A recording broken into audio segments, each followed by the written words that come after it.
It is 9:35. I got in and out of this trade very quickly. I wish I had more shares with it, and I'm gonna guess that maybe I thought my worst case scenario was a little too much. I traded this one because it was actually breaking the day high.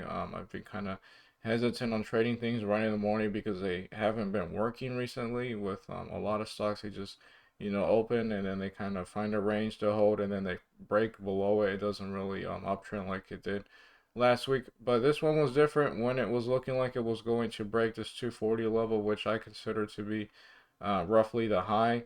The very high is, I guess, what is this right here? 243. It looks like it was going to break the day high, so I got in it for that reason. Just 25 shares at 932 because I thought worst case scenario, I'd be cutting losses at 170, which is possible. Like it breaks maybe 220, it panics, but I think that might have been a little too excessive. And I held on to this one until it broke, or it looked like it was going to break the uptrending trend line. I just sold 5 at 251, 933, which was right here, 251. And then I sold the rest at 254 the next minute. No, actually, still at 933 because it looks like it was going to break the trend line, but it clearly shows that it wasn't until this candle where it looks like it was going to break. Yeah, there we go, 934. I'm not sure why the time is inaccurate. I was pretty sure I sold a bit later. Yeah, at 934.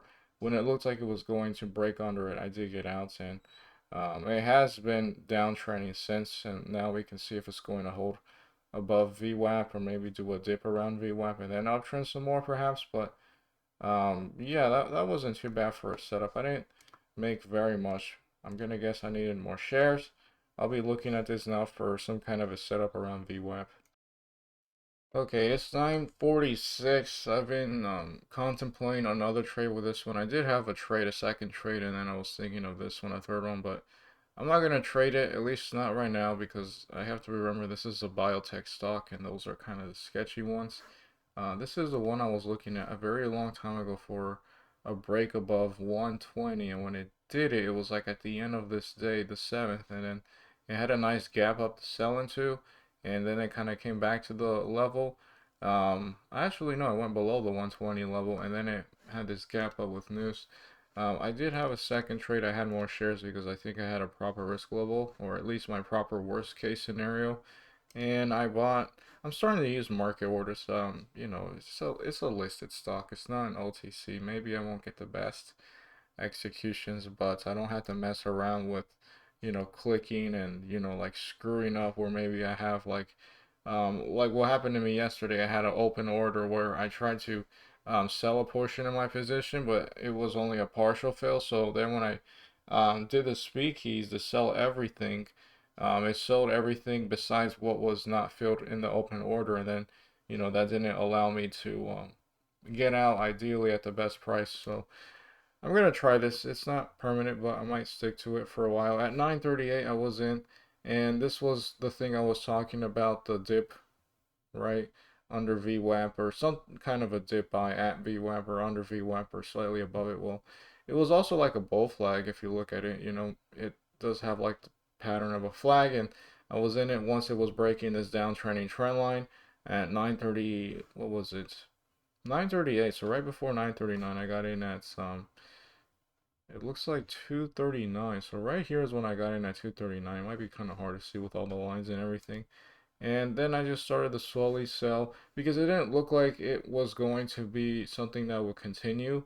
You can see there was just this one green volume right here in this uptrending candle, and then it just sold off. And I kind of saw something like that was happening. Of course, I'm never 100% sure, but it looked like it. And what happened was is that from my buy at 9:38, in the next 2 minutes by 9:40, I was out of my position and I sold some at 245, 246, 244. It just didn't really uptrend all that much, and I had an uptrending trend line from here to the um, point where this candle opened, and then when it broke under it, I was totally out of it. So sure, it can try to bounce at some point, but at that point, it's not playing off of a level like VWAP. It's just playing off of a random resistance level, maybe. I'm not really that interested in trading this one anymore, but if I see something super obvious, I might consider trading that in the future.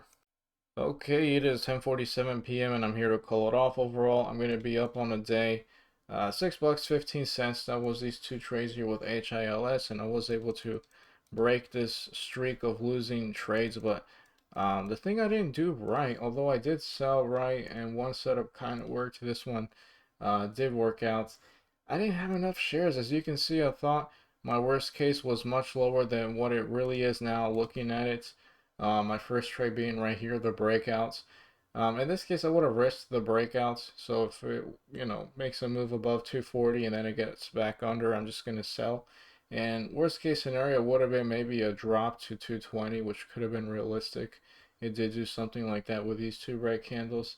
And then this trade right here, my risk level was right here, breaking, and then with slippage, it could have been a sell on the 220. And that could have been realistic for worst case scenario. And I guess I was just too chicken, and my worst case maybe was just a lot lower, like $2, right? Which still would have been too little for this one, but in this one it would have been enough. I did not have the right amount of shares, I guess.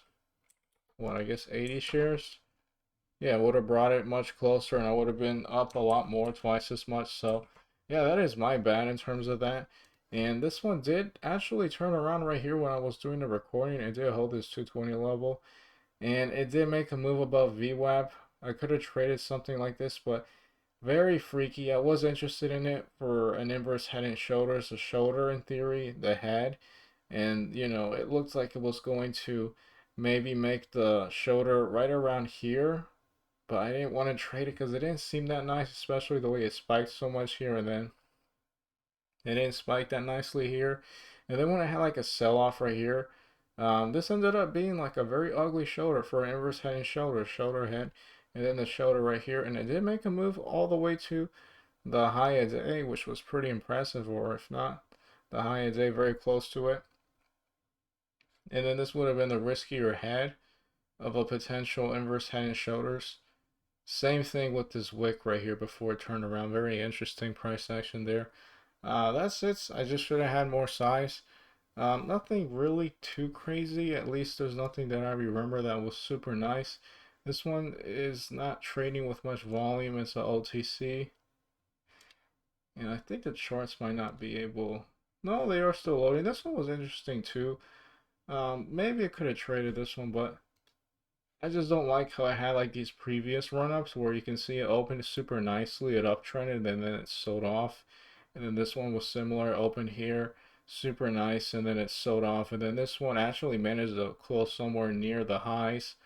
Um, Maybe because shorts were just too greedy for the same thing that happened and it didn't, so it held much longer, squeezing them. That's it for today. I just needed to have more size and I need to keep working on that. I'm definitely going to stick with the $20 risk level until I see my trading improve with this larger risk level. Worst case scenario, I have to go back to $10. That's all for today.